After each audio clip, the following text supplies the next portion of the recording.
नमस्कार बंधुगण, आपण माने जानिचंती आजिकाली फसल रे केमिकल फर्टिलाइजर व्यवहार करा जाउची। सेही फसल पनीपरिबा गुडी को आमे माने खाई करी अनेक प्रकार रोग रे पीड़ित हेउचंती। गोटिए शरीर को ठीक करिया पई आज शह शह मेडिकल मध्य कम पड़ुची। ब्रिटिश शासन पूर्वरु आमर पूर्वपुरुष माने गोबर खत द्वारा कृषि करुथिले एवं 100 वर्ष पर्यंत निरोग जीवन यापन करुथिले। प्रति ग्राम रे एक वैद्य परिवार रहुथिले एवं ग्रामवासी सेवा करुथिले। बदल रे धान चाउल नेउथिले। वैद्य मानकर दायित्व थिला समस्त ग्रामवासी को निरोग रखिया पई।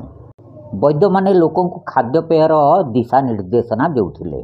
फलस्वरूप समस्ते सुस्थ जीवन अतिबाहित करुथिले।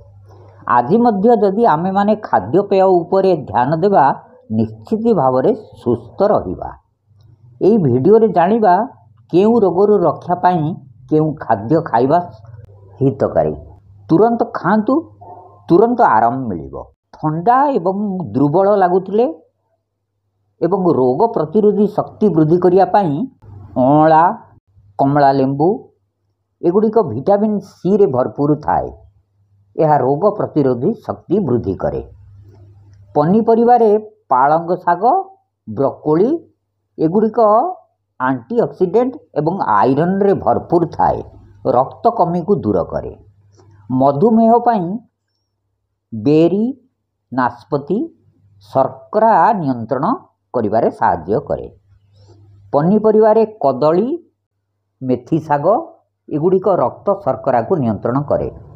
हृदय रोग पाई डालिंब, ब्लूबेरी एगुड़िक कोलेस्ट्रॉल ह्रास करिबारे एवं रक्तचाप नियंत्रण करिबारे साहाय्य करे। पनीपरिबा गाजर, टमाटर एगुड़िक हृदय धमनी को सुस्थ रखे। कैंसर प्रतिरोध पाई अंगूर, डालिंब एगुड़िक एंटीऑक्सीडेंट रे भरपूर थाए। कोशिका गुड़ी को सुरक्षा प्रदान करे। पनीपरिबारे ब्रोकोली, फूलकोबी, गहम चारा रस एगुड़िक कर्कट रोग प्रतिरोधी गुण रे भरपूर थाए। कोष्ठकाठिन्य एवं पाचन समस्या पाई अमृतभंडा, पिजुली, सेव एगुड़िक फाइबर रे भरपूर थाए। हजम रे साहाय्य करे।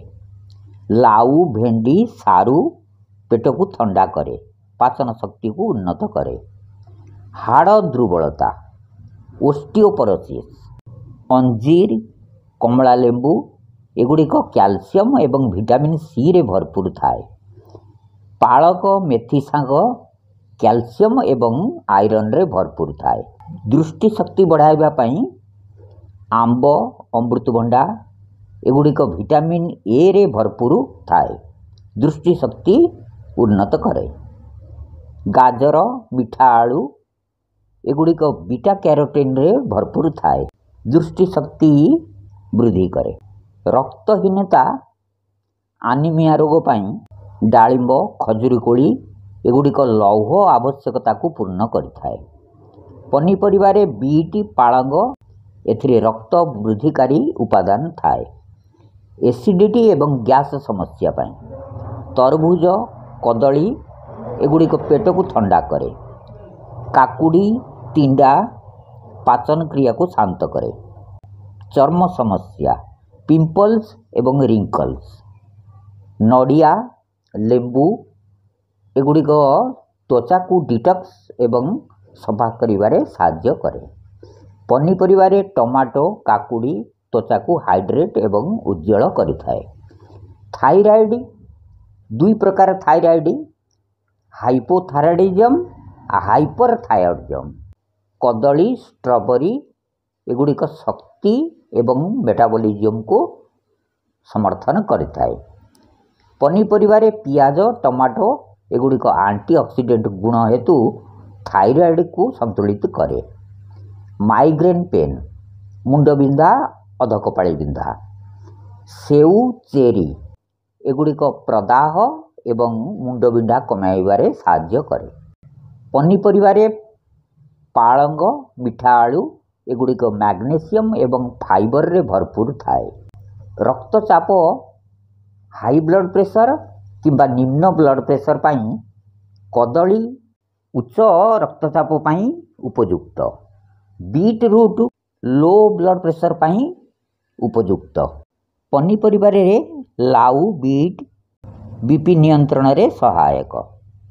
ଦାନ୍ତ ଏବଂ ଦାନ୍ତ ମାଢ଼ିର ରୋଗ, ପିଜୁଳି କମଳା ଭିଟାମିନ୍ ସି ମାଢ଼ିକୁ ମଜବୁତ କରେ। କଞ୍ଚାଲଙ୍କା ଗାଜର ଏଗୁଡ଼ିକ ଆଣ୍ଟିବ୍ୟାକ୍ଟେରିଆଲ ଏବଂ ଭିଟାମିନ୍ ସିରେ ଭରପୁର ଥାଏ। ସନ୍ଧି ଯନ୍ତ୍ରଣା, ଗଣ୍ଠି ଯନ୍ତ୍ରଣା, ଆର୍ଥ୍ରାଇଟିସ୍ ଏବଂ ଗାଉଟ୍, ପଣସ ଚେରି ଏଗୁଡ଼ିକ ପ୍ରଦାହ କମ୍ କରେ। ରସୁଣ ଅଦା ଏଗୁଡ଼ିକ ପ୍ରାକୃତିକ ପ୍ରଦାହକୁ ନିରୋଧକ ଏବଂ ଯନ୍ତ୍ରଣା ନାଶକ ଅଟେ। ଯଦି ଏହି ଭିଡ଼ିଓଟି ଭଲ ଲାଗିଥାଏ ଭିଡ଼ିଓକୁ ଲାଇକ୍ କରନ୍ତୁ। ଯଦି ଏଇଭଳି ଟପିକ୍ ଆଉ ଦରକାର ତାହେଲେ କମେଣ୍ଟ କରନ୍ତୁ। ଧନ୍ୟବାଦ।